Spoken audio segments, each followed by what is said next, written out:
good morning. Wakey, 6 on the nose, I should say, here in Nairobi and elsewhere, of course. We want to welcome you on the program today on Thursday, the 2nd of June, 2022. Always, you have Sokoni really coming your way. And today we are turning our focus on what really happened yesterday with the 59th Madaraka Day, looking at the economy beat from the speech that was delivered by President Uhuru Kenyatta. And you know, President Uhuru Kenyatta, in his Madaraka Day speech, sought to defend his borrowing legacy and even asked the next government not to shy away from borrowing. Now, that was no doubt music to National Treasury Cabinet Secretary Uhuru, who wants MPs to push the debt ceiling to 10 trillion shillings from the current 9 trillion shillings. According to President Uhuru Kenyatta, debt is a catalyst for rapid development, and so far there is nothing to show that the country is on the verge of defaulting on repayment. Well, we cannot stop the National Treasury from borrowing, as this might lead to an eventual shutdown of the government. Indeed, this country, like any other enterprise, needs to borrow to supplement its financial needs. However, we do not want to go into a situation where how much the country borrows is the discretion of the National Treasury. This decision should be made by the taxpayers. The people will pay the loans through their elected representatives. MPs have an opportunity to fix this debt once and for all, at least for the sake of the next administration. Secondly, it is important for us to appreciate that in as much as economists would like us to believe that the country's public debt is still sustainable, Kenyans have been feeling the pain of elevated debt level through high taxation. Payment of debt is being done at the expense of critical public services such as buying drugs, recruiting more police officers and doctors, as well as building more schools and hiring more teachers. It is time for us to balance between long-term goals of the huge ticket projects and immediate needs such as security, education, and medication. Borrowing is not bad. Uhuru has done a spectacular good job on infrastructure using borrowed money. However, the next government and the people must decide whether to heed Uhuru's advice and therefore continue to borrow to further expand infrastructure, or to slow down and focus on debt repayment and the immediate needs of wananchi. It is a healthy conversation we must have, and that is what we are doing today here on Sokoni. So we invite you also to just comment. You can head over to our Twitter handle at KTN News K is our Twitter handle. Also, you can follow me at Dibaliner is my Twitter handle. Already we have a panelist here in studio. I'll be holding court with Professor Collins Odote, who is Associate Dean, Faculty of Law, University of Nairobi. Also, we do have with us Professor Exen Nareki, also from University of Nairobi School of Business. We'll be joined much later by Bill Okero, who is a businessman and a former Senator of Mandera, also the chair of the Finance Committee in the previous Senate. So we have a healthy discussion here. We want to critically look at what happened yesterday in terms of that delivery of speech, and also hits and misses of Uhuru's legacy 10 years down the line. This is Sokoni. But before we continue pace with the conversation, I'll be remiss if I don't show you what is on the front pages of the dailies this morning. Ready or not, here you come.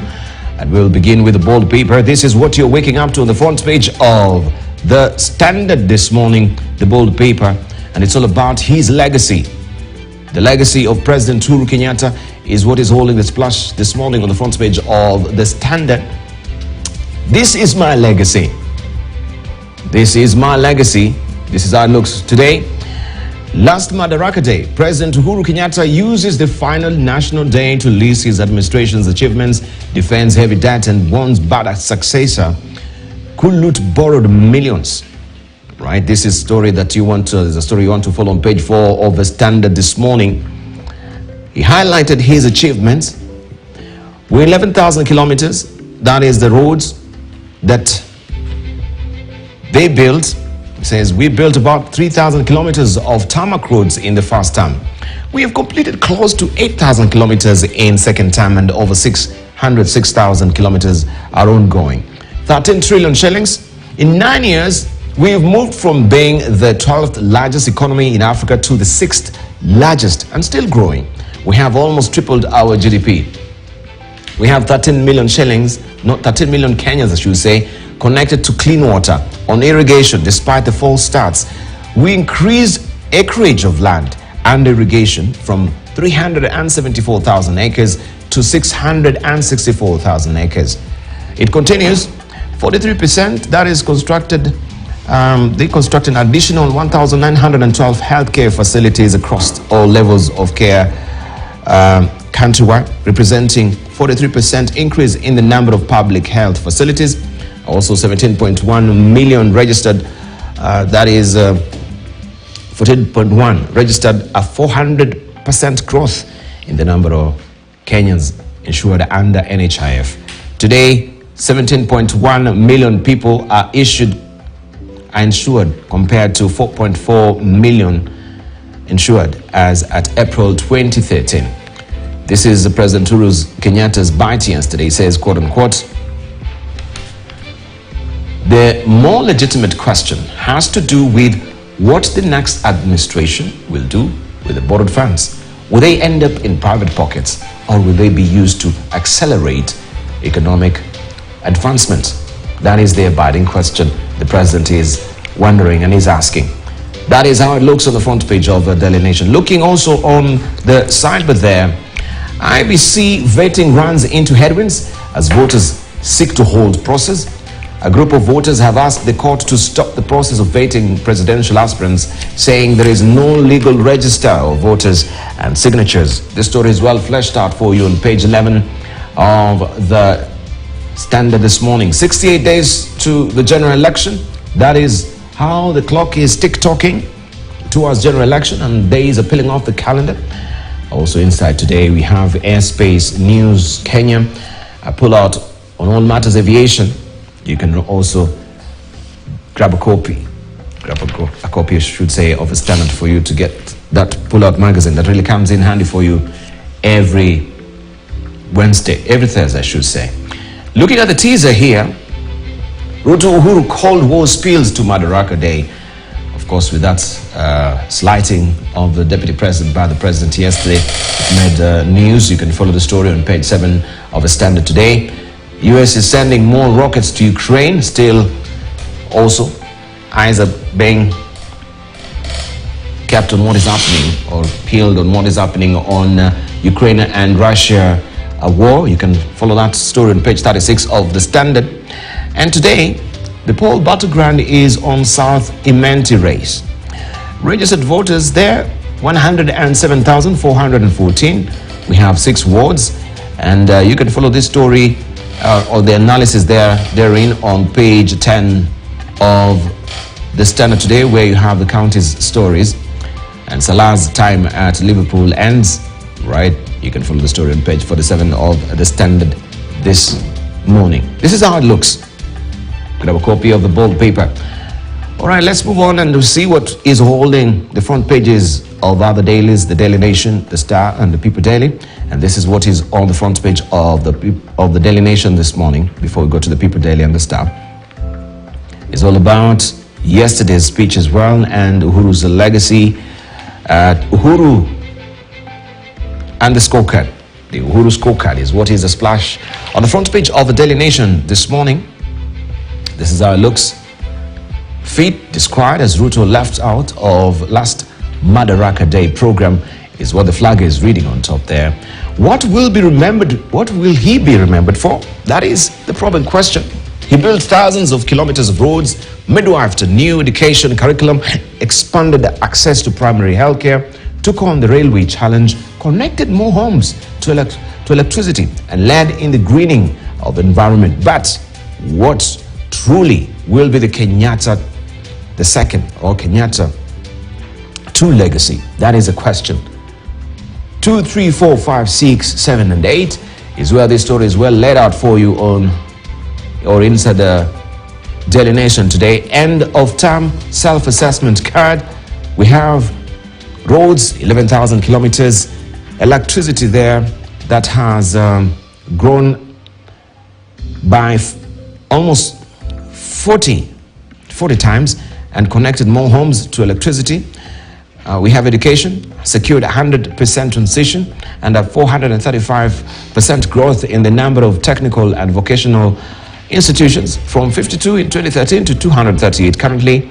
Also on economy, GDP has grown from 4.5 trillion shillings in 2013 to 13 trillion shillings currently. And data shows the country moved from 12th largest economy to 6th in Africa. And on healthcare as well, 17.1 million Kenyans insured, up from 4.4 million in 2013. And you can grab a copy for the rest of the details. Still on the front page of the Daily Nation, they're undesirables. Their faces are well splashed here on the front page of the Daily Nation today.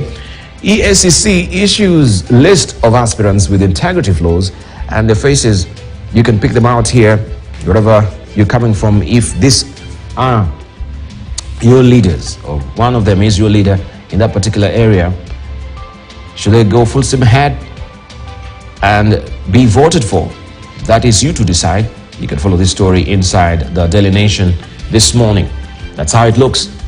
Let's go full steam ahead and see what the People Daily is holding for us. And this is what you're waking up to on the front page of the People Daily.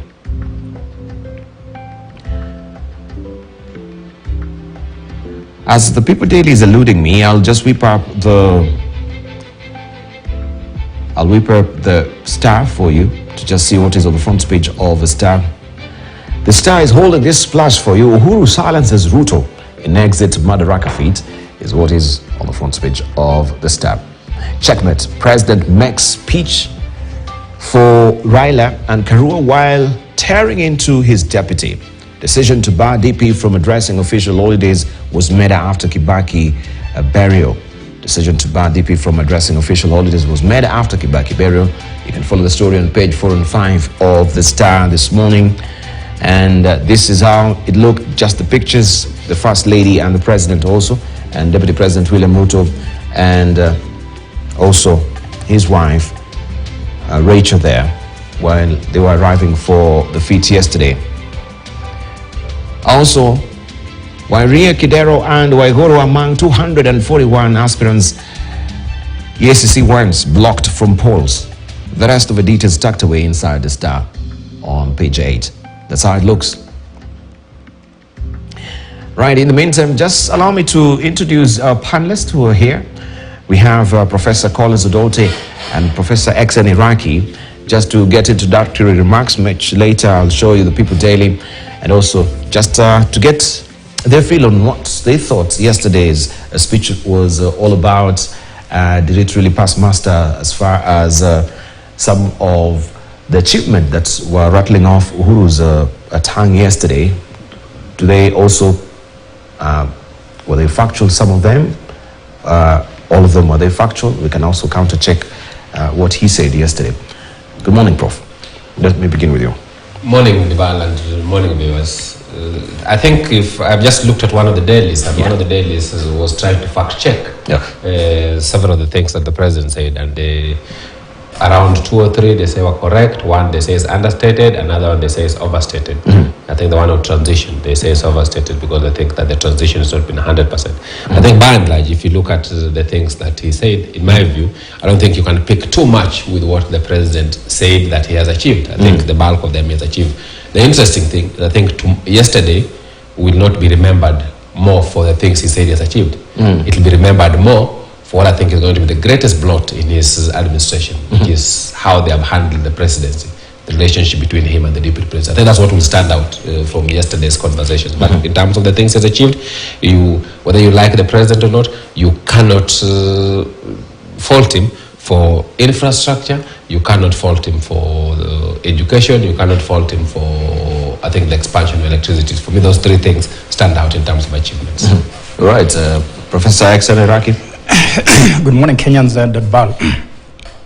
I think I took my time yesterday to listen to the president's speech. I was glued to that speech from the beginning up to the end. Yes. It was delivered in a very sober way. And he avoided controversy as much as possible. That's why he did not call Raila Odinga to address the public. He didn't call his deputy to address the public. He was trying to give us his legacy. and he made use of data. And one of the things that I found quite interesting is the effort he took to explain things. Why we take debt, why infrastructure investment is important. And then at the end of the day, he left us to decide whether that was his legacy, whether it was a good legacy or not a good legacy. But as my colleague put it, I think at the end of the day, Kenyans will not always focus on such data. They will focus on sideshows, for example. Why didn't so-and-so say something? Why did this and this not happen? So I think it was a speech that was worthy a national holiday, but I think it is going to be overshadowed by the pause that we are going to do in about 69 days. That's probably going to overshadow what his speech was all about. But let's wait and see. So do you think, from your assessment, Professor Kalonzo, this was a break of protocol? Because people say, this has been a custom that officially the Deputy President is a de facto MC during such, national holidays. I think you can spin it whichever way you want, but the reality is that it was. I have heard people saying, but there's nowhere written that it is really cast in stone, yes. That is the one who MCs. But a lot of the things that I've done by protocol are not written. They are custom, the things that have happened. I don't remember ever seeing a national holiday that is not led by the Deputy President. In fact, even as national events where both the Deputy and the President are there, it's normally the Deputy President who welcomes the President. Even as late as the prayer day, the other day, it's the Deputy President who welcomes me. So I think yesterday was a breach of protocol.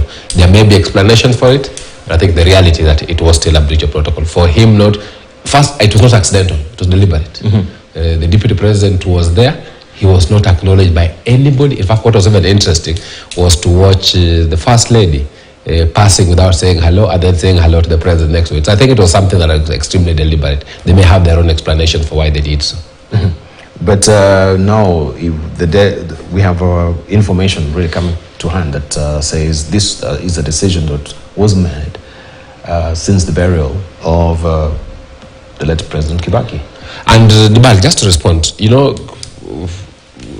we will blame the devil, but also blame the other side, because I think it was a breach of protocol yesterday. But if you look at it, the other side, I think what the Deputy President did the other time was also wrong.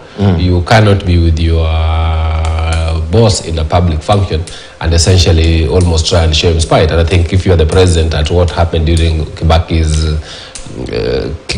burial, you are also entitled to be unhappy. So I think the thing that is important, and it's a lesson that I think people going to the next administration must take, both the Honorable Ruto, who has been a Deputy President, and the Honorable Rigathi on the one side, and the Honorable Martha and the Honorable Raila on the other side. Whoever of them wins, they must recognize that, number one, the presidency is a mark of honor.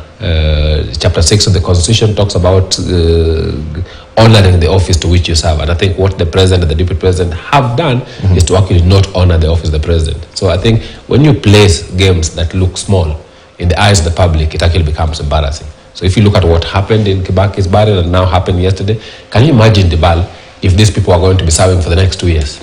What would happen? If now you have cabinet secretaries having their final conversations in State House, the Deputy President is not there. You have a national celebration, the Deputy President is not even recognized. I read in the papers that there was even a conversation of, let's not even have a seat for him. Really? I have read in the papers that it was toyed with. I think what it then tells you is the sooner these elections come, the better. Because what we're having, it's not a presidency. We're having, I think, first, I think it's cheapening the institution, but secondly, it is playing very dangerous games, which is not good for leadership in this country.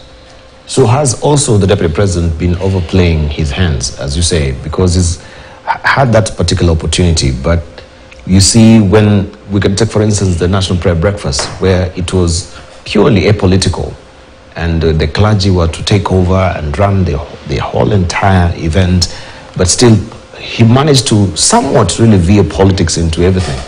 So was that particular also event maybe a precursor to what we saw yesterday, because they didn't want to take chances, because you never know now what next really comes. it will really just come from the left. That's something that was really unexpected. This is the last appearance that we'll have maybe, Uhuru on a national holiday. Actually, it is the last. I think if I can carry on from where my colleague stopped, a national holiday is a national holiday. And I think it's important, if you have differences with your deputy or with anybody else, that should not be played out live on a national TV or online or anywhere else, because this is about the national image. Yes. So I think whether you have differences or not, and people always have differences, I think it is important not to take them to the public.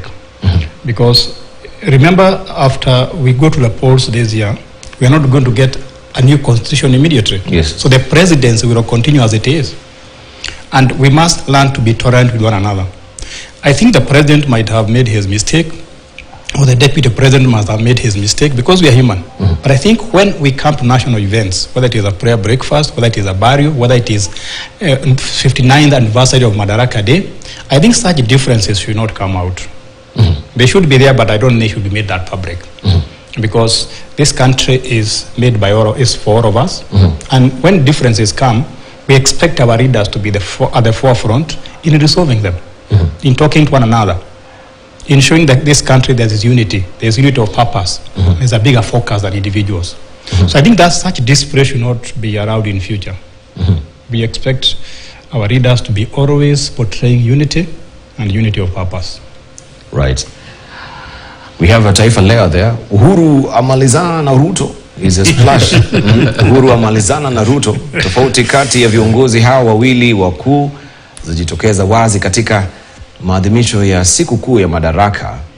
Uhusiano kati Rais Uhuru Kenyatta na naibu wake William Ruto kwa mara nyingine ulionekana wazi kuwa umezorota kupita kiasi jana, kufuatia kauli kali alizotoa rais na matukio yalivyoshuhudiwa alipoongoza sherehe ya mwisho ya kitaifa akiwa mamlakani. Mbali na Ruto kuhutubia umati mkubwa uliokusanyika Uhuru Gardens, Nairobi kwa sherehe za Madaraka, rais alionekana kumkwepa Ruto baada ya sherehe hizo kumalizika. And you can read the rest of the details on page 2, 3, 4 and 5. So this is how Taifa Leo looks like. Also we had the People Daily. Let me just sweep up that so that we can continue and see what is on the front page of the People Daily. This is what is headlining the front page of the People Daily this morning.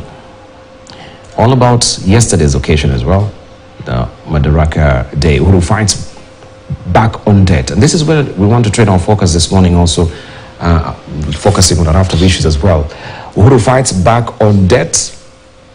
Madaraka Day, President uses last national holiday speech to hit out at critics and defend his record, including borrowing to fund infrastructure. But he also sent a strong message by snubbing his deputy, Ruto, and endorsing Raila's running mate, Martha Karua. This story is well fleshed out for you on page 4, 5, 6, 7, 8, and 14 of the People Daily this morning. We have a bite here from President Uhuru Kenyatta. And this is what I'm trying to... How much is too much borrowing? When does borrowing become too much and unbearable to a nation? The only time the debt is a burden to a nation is if the nation is led by a cabal of looters, but in the hands of a visionary administration that is a catalyst for rapid development. That is what is inside the People Daily this morning. Graft's team raises red flag over aspirants. EACC warns Electoral Commission against clearing 241 politicians eyeing seats in August. This story is well fleshed out for you on page 3 of the People Daily this morning. And I'll just cross over to you, Professor Collins Odote. We've had this conversation here with Professor also Exxon Iraqi regarding, IEBC and EACC having the mandate, as it were, to clear. And we established that EACC does not really have any mandate to clear any individual as it is, just to raise, to do the checklist. You said, I remember, that this exercise is a red herring. It is not really anchored on any law in this particular country. So With EACC now raising this particular list here, 241 politicians, do you think it will make any discernible difference? Because we've seen so far, IBC has cleared Wolohe. He was embroiled in a maize scandal.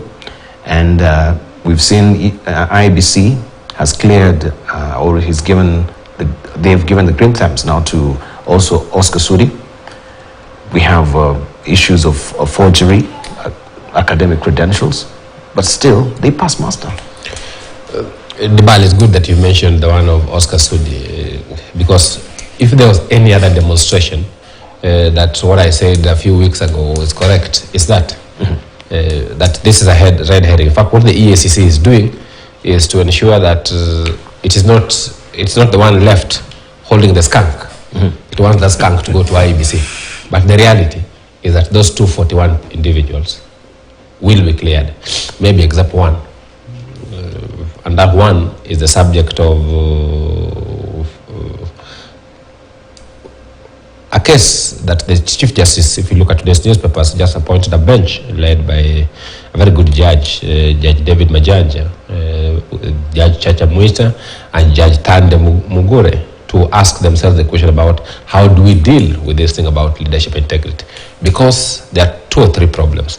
Problem number 1 is when we adopted the 2010 Constitution, we promised ourselves that Chapter 6 will be live, and that anybody who had questionable morality would not run. In fact, if you look at the qualifications for elective positions, they say that in addition to meeting such other educational and moral qualifications.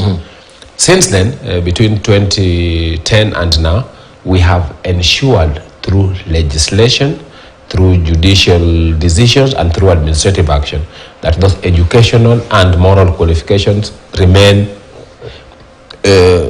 just statements. They do not have any practical meanings. And I say so because one, when we passed the Leadership and Integrity Act in 2012, if you go to the Hansard report, you will hear members of parliament saying that, you know, if it is Professor Hiraki who is seeking a position, he must get clearance from Ethics and Anti-Corruption Commission. In fact, I saw just last week that they were now saying that even if you want to move from one position to another, you must be interviewed, and the EACC must give you an express clearance. So for appointing of places, if the Balo is looking for a job, they will essentially apply the Chapter 6 to the letter. When they were debating it, they then said that, but for leadership, for elective positions, what we want you to do is that the people who will determine whether you are of good moral standing cannot be a government agency. It must be the voters. So the voters must be able to vote whether they think Professor Iraki or Professor Odote meets the requirements of Chapter 6. Thirdly, in all the instances when anybody has attempted to apply Chapter 6 for leadership positions, when IBC has attempted to, people go to court and get judgments that stop them. I think the ping pong concerning Governor Sonkos is a perfect example. Yes. Somebody is impeached, but he runs again next time for the same position. And there's a debate as to whether he should be cleared or not. There's huge conversations about Sudi. In fact, everybody was waiting to whether Sudi would be cleared. But if IBC tried to clear, they will say it. But the law says, until I am found guilty and I've exhausted my levels of appeal, I am hoping that the courts, through the bench that has just been formed by the Chief Justice, led by Judge Majanja, will give clarity, and in that clarity they will ensure that we can actually go back to applying leadership integrity. Because to look at 241 people, Dibal, who have questionable leadership credentials, who have questionable moral credentials, going to lead. If you then add on to what we are going to be discussing in a short while, the statement that President Uhuru made about debt vis-a-vis corruption. If you have people who at the start are tainted, you want to give this person to be in charge of your money, yet this person is only being accused of having stolen billions. Surely you cannot complain when tomorrow you hear that county that is leading, if he's a governor, is stealing money. You can't complain when you hear that the Senate, where this person is a member, is unable to have oversight. You can't complain when you hear, as I see in one of the newspapers, that a member of parliament or a chair of a committee gets bribed not to ask questions. So I think, while it is true that we have watered down leadership and integrity from 2010, we must give it life afresh, because that's the only way we'll be able to take this country to the next level. So how do we give it life afresh? That is the problem question. But also IBC has given the green thumbs to Sudi. That particular decision has already been made. And I said that last time, and I'll say it again. I think we are blaming IBC for the wrong reason. Because IBC will clear you according to what the obtaining law is. If the courts have made a decision saying you don't have a right, you don't have a duty to do it, if they try to do so, they'll be being told you are going against the law. So I think the people who must reset the button, MPs have refused to reset it. The people who must reset the button for us is the judiciary, by making it clear that, you know, as IBC, if somebody has XYZ, don't clear them. So that's why I said I want to put this to where it falls, which is the doorsteps of the judiciary. Professor Iraqi, we had also the pronouncement from the courts that you don't really need a degree to run for a member of parliament. So we have this forgery on his certificate, that is a high school certificate at the end of the day. The question is it warranted right now, or the court's decision does not really matter now that even the court itself made a pronouncement that members of parliament, they don't need a degree? I guess the person who forged that degree or that high school certificate was doing that in anticipation that it's going to be, it will fly. It will be needed for 2022 polling.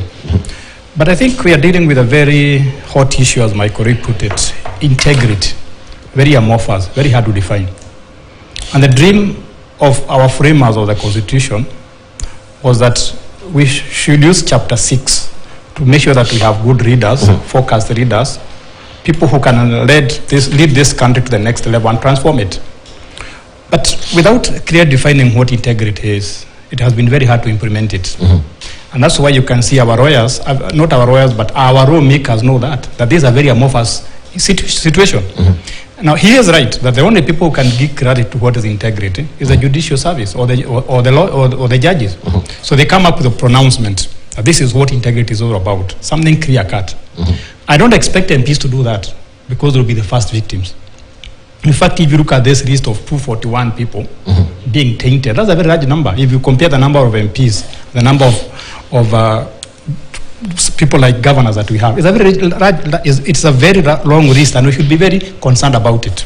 So it's very interesting that we say that you cannot be barred from going to contest a position until all the legal avenues have been exhausted. So until the law is changed, we are caught in this situation.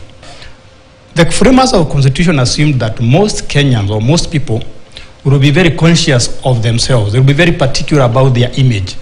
They will be very particular about what people think about them, that they will voluntarily walk away and say that since I'm tainted, I don't want to vie again. But the current situation is nobody will walk away. People will be saying, I'm waiting for the court to pronounce. If you go to Japan and you are accused of such misdeed, you might even find people hugging themselves. But here, we have not reached that stage. I wish we had reached that stage. So the only option remaining now is to have enlightened voters who will say that if you're among the list of 241, we're not voting for you. If you're among 241, you are tainted. So we are not going to at all vote for you. We are going to vote you out. But under the current circumstances, if you look at the fact that we have not capped the election financing, it means that anybody will go to parliament or become an MCA or a senator as long as you have money, as long as you can influence the voters. So as long as the judges have not given us a position, as long as our voters are not enlightened enough to say, you are tainted, we're not going to vote for you, we are caught in this stack. We heard from the CJ recently, just being interviewed on Spice FM, that they're very categorical. If you've been convicted, especially on impeachment cases, that's it. So if you're running, it means then you're actually countering that particular decision that has been made by the courts. You're in violation of that particular conviction. So the cases of impeachment against Sonko and Ferdinand Waititu still stands. So if conviction is there, are they also really, batting their heads on the wall for this rest that they are in? Dibal, we must separate what the CJ mentions in Spice FM vis-a-vis what it is written in the court judgments. Thankfully, she now has the opportunity, and the judiciary has the opportunity because that same case is the one that she's formed a bench in. Let us hope that the judgment of the court that comes out in the next few weeks, and I'm hoping that it can come out very quickly, because time for nominations is nigh, that judgment can confirm that same position. Thankfully, in the interim position, I think when Sonko tried to vie, the court said, no, IEBC do not accept his papers until that case is had and determined. And I'm hoping that when the judgment comes, the judgment will confirm that same position. Because the reality, I don't think it doesn't make sense for somebody to have been impeached and then they want to try and run for the same position. But I hope that gets confirmed. Allow me, Dibal, to also talk about something that you raised with Professor Iraqi. When you are saying, now that the courts have said that you don't require educational qualifications, does the case for Sudi still stand? Yes. There are two different things. One is whether you require educational qualifications or not. That the courts have said you don't require. But the question about whether you have uttered false document is forgery. Whether that is no longer the law or not, I think is completely different. Even if the law says you don't require education qualifications, it does not get somebody away from the fact that they actually are pretending to be something that they are not. In fact, if you look at one of the people that EACC is saying should not be cleared, they're saying he is a presidential candidate who they say the ID that he uttered is an ID for a lady. And that kind of person should not be cleared. So it's the same position as the Honorable Sudi. You can't be entrusted with leadership when you do not hold the high moral standards that are required of Chapter 6. So it seems also the courts they're making this decision over here, then they're slapping the same decision on the other hand. So we're toying and froing with the judicial process as it is. It becomes very murky and confusing. If you look at Chapter 6, actually, that's why for me, I have very good friends in the judiciary, but on the issue of Chapter 6, I think they have not helped us as a country, because I think people who have been trying to circumvent the application of Chapter 6 have actually used the judiciary to get away from it. In fact, if you go to the history of the problems of Chapter 6, you will be told that the starting point was in 2012. In 2012, there's a huge debate about whether we should have the current president and the current deputy president run in light of the cases of having at ICC. Unfortunately, that debate was captured more by emotions than by law. If you had people arguing then, they said, no, you can't stop people from running. The verdict that was reached then has haunted us 10 years down the road. And I think it's important that we take this opportunity to clarify things and say, we meant what we said in the application of Chapter 6. We want people to run when they are of high moral integrity, and this is so that when they are in charge of our finances, when they are in charge of our policy making, when they are in charge of our lawmaking, they don't do things that are against the interest. Dibal, if you talk to people who know the operations of Parliament, and it's very good that the Honorable Bill is here, if you talk to people who know the operation, you'll be told that these last two parliaments are the 2010 constitution, as opposed to holding the moral standard. You hear members of parliament are very interested when the budget is being done, and all they're looking for is how much has been given to roads in Nyatike, how much has been given to roads in Rangwe, how much has been given to the Ministry of Health. Not so that they oversight them, but so that they can go and ask for tenders, so they can go and become businessmen. So that as opposed to doing oversight, they are busy dipping their hands into the till. And this happens because we don't give meaning to Chapter 6 of leadership and integrity. And I think that for me, courts have been part of our problem and not part of the solution in terms of the implementation of Chapter 6. Court has been part of the problem in terms of implementation of Chapter 6, and we can see this is largely playing out right now. The problem is getting even worse. Bill Okero, good to see you. Good morning. Morning. Yes, sir. We still thank you for joining us. We are focusing on the IBC and the clearance of some of the aspirants. So far, Oscar Skudi was given a thumbs up. ESCC has also come up with a list of 241 aspirants who should not, according to their own assessment, go full steam ahead with these elections. What are you reading so far? And we're debating on how this is being dragged in courts. We have MPs that the pronouncement was made by the courts that they should not be disqualified on the fact that they do not really have degrees, some of them. I think, in my view, the issue is about the law. The law is very clear. One is presumed innocent unless it's proved guilty by a court of law.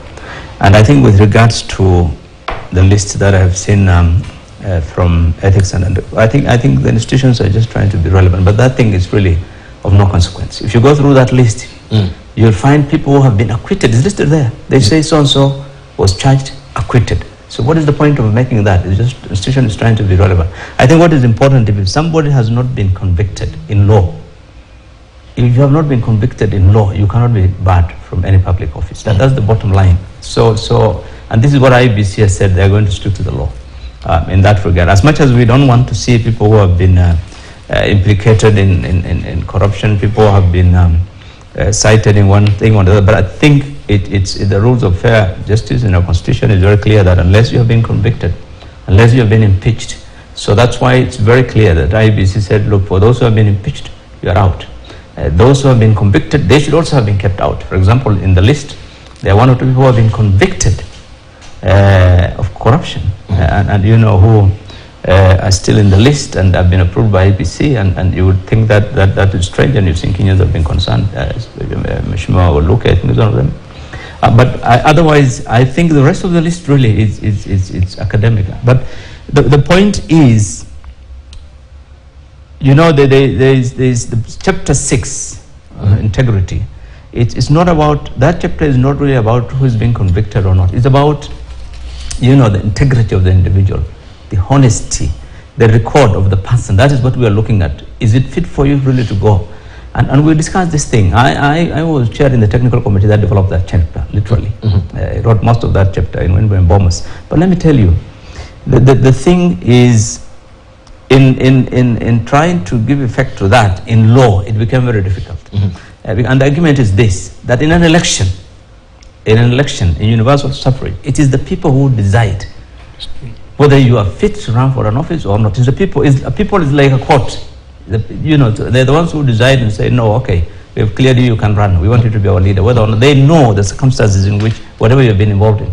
So it became, we wanted to, for example, in that chapter, be very clear and say, if you have been implicated, if you have been charged in a court of law, whether the case is convicted or not, you should be barred from running for an elective position. But, you know, globally, that doesn't work. That's election. The public themselves is the process that is more effective than even a court. And it's up to them to decide and say, no, we don't want you because of your record. So I think it's not easy, therefore, to give effect to some of that, you know, those lists that are being submitted by ESCC to IBC. But I think IBC must stick to the law. And in the cases of people who have been convicted, they should stand firm and say, no, we can't clear you. But for the education, I think, yeah, I mean, that issue has always been there. Members of Parliament, for one reason or the other, have always shot down attempts to try and get educational academic qualifications, really, one way or the other. And I'm not surprised that the court has said, you know, that is not. And this argument is based on the thinking that in representation for leadership, it's up to the people to decide who want to represent them. If they want a fisherman, if they want a farmer, if they want a lawyer, it's up to the people. Leadership is not about, you know, the certificates you hold. And so there's this argument, I think, that they always bring up. But it doesn't really bode well for because you have to, you know, oversight. It's not only about representation. Members of Parliament have to legislate, have to oversee the operations of the government, and so you need certain level of qualifications, you know, academic experience and so forth. So I think it's a pity that.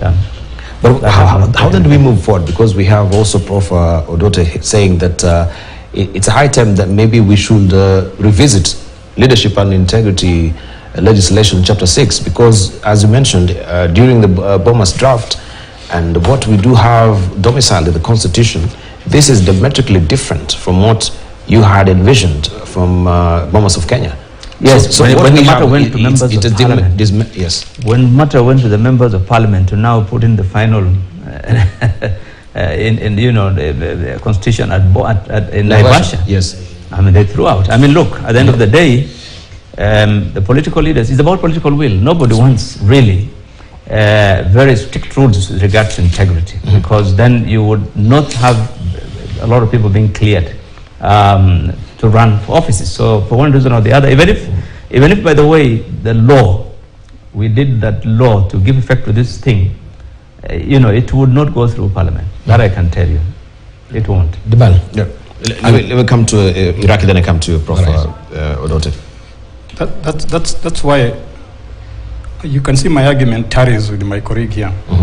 That maybe we are focusing too much on the people to be voted in. Why don't you also focus on the people who vote, the voters? Yeah. Because if the judges cannot make, if the MPs cannot make a law that is not going to favor them, or if the judgments that have been made in the past are not clear on what is integrity, let's look at the voters. Because if the voters were informed, if they knew who is a good person, who is a person of high integrity and low integrity, they would vote for that person in. But as far as we are concerned, we don't focus very much on the voters. So when we go to August 2022 this year, people will just be emotional, people will shout. And they are going to vote our readers based on very small issues, not what is critical in a reader. So as long as the emotions are the key drivers in our voting, as long as we're not educated our voters, make them understand what voting means, what it means to put somebody in the position of an MCA, a senator, a president, and so on. We are going to continue with this circus. So let's focus more on the voters. Right. Because the preamble of the Constitution gives them power, but I don't think they realize how much power they have. Yes.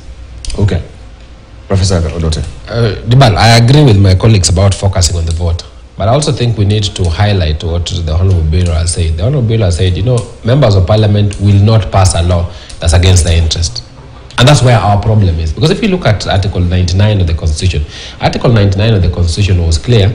It says satisfies any educational and moral qualification as set by Parliament. So therefore, the Constitution contemplated that people would meet certain basic minimum qualifications on educational and moral. I think in both instances, in terms of implementation, both Parliament and the courts have essentially let us down. I think when they decided to say, this attempt, because I think in the first Parliament after elections, there's an attempt to actually put an educational qualification.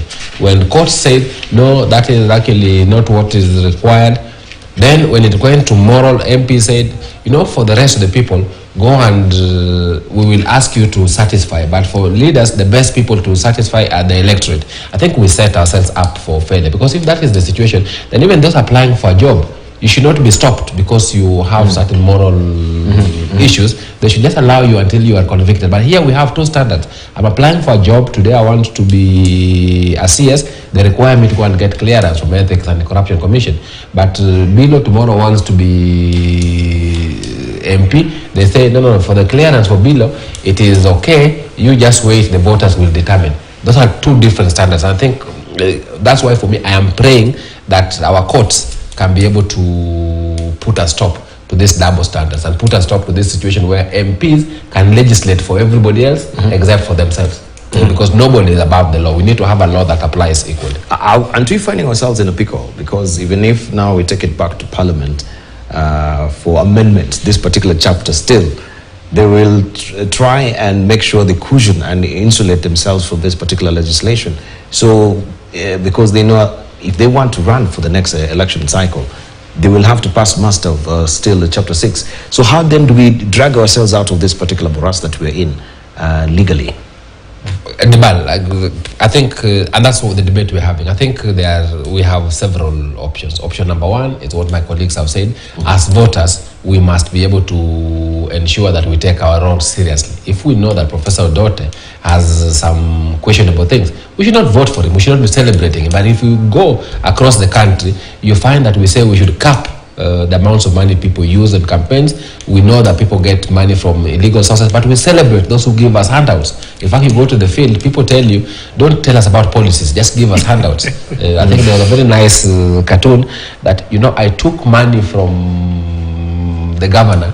Now I am suffering because my money for development is the one he's eating, because I ate his money during campaigns. I think people need to realize that much. Secondly, I think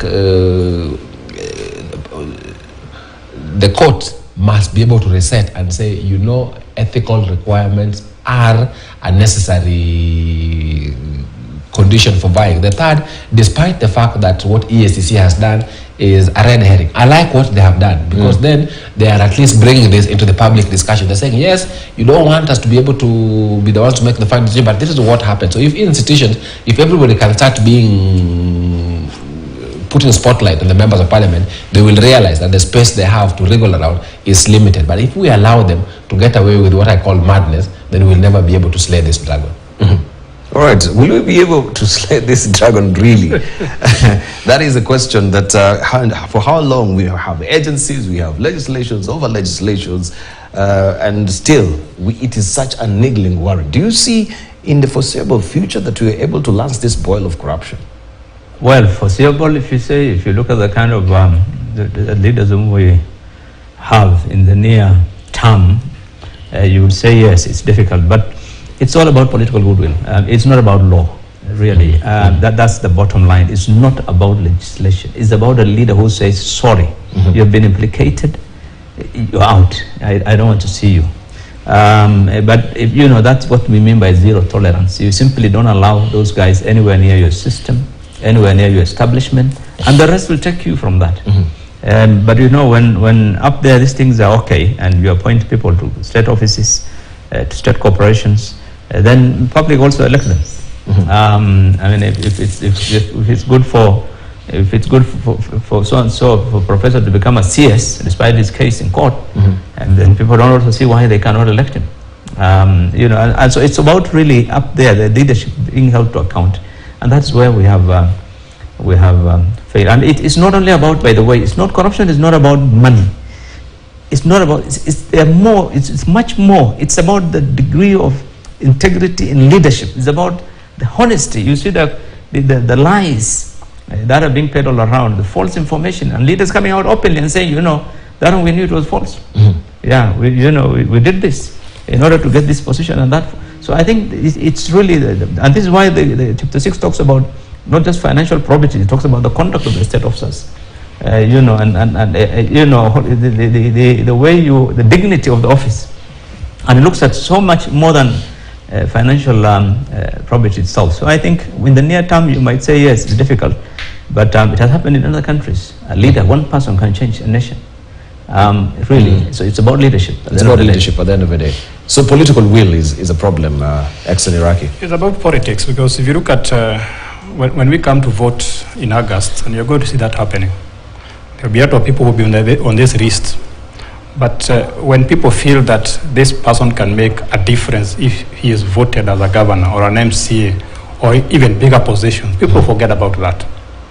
And politicians know that at the end of the day, it's not about your integrity, it's not about who you are, it's about whether you appeal to the voters' emotions. And they really bank on that. So that's why I'm keeping on insisting that unless our voters are educated, unless they understand what is at stake, unless they understand what happens when you vote somebody in and you put him in charge of resources, that's only when things are going to change. Because nowadays politics has become entertainment. Who is going to entertain us more? Who is going to promise us more? Who is to give us more money? But we need to forget to remember that after the voting day, that's when the real action takes place. That's when your tax is being decided. That's when you start deciding what are we going to do with your taxes? Yes. What projects are we going to fund? How much money are we going to is going to be stored and not stored? Are the projects going to affect and transform your life? So as long as we don't see the supply chain in politics, we are going to spend the whole afternoon here or the whole morning here discussing integrity. Indeed. Three things. If we change three things in this country, you can then see the light at the end of the tunnel.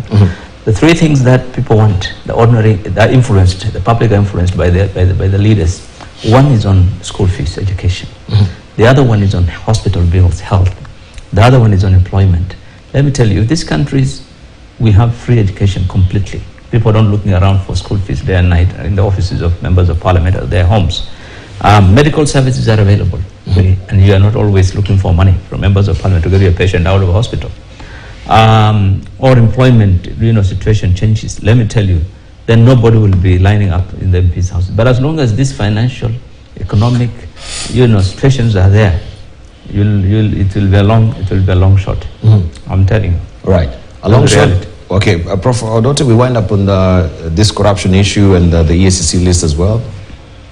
The reality, we have huge challenges for this country, and I think the reason why we exist is to try and solve those intractable issues. It is a long shot, as the one of Bilo says, but it is our ticket for unlocking ourselves to the next level. I think when we start discussing that, you heard one of the things that the president said, the question about corruption. Again, another moving target.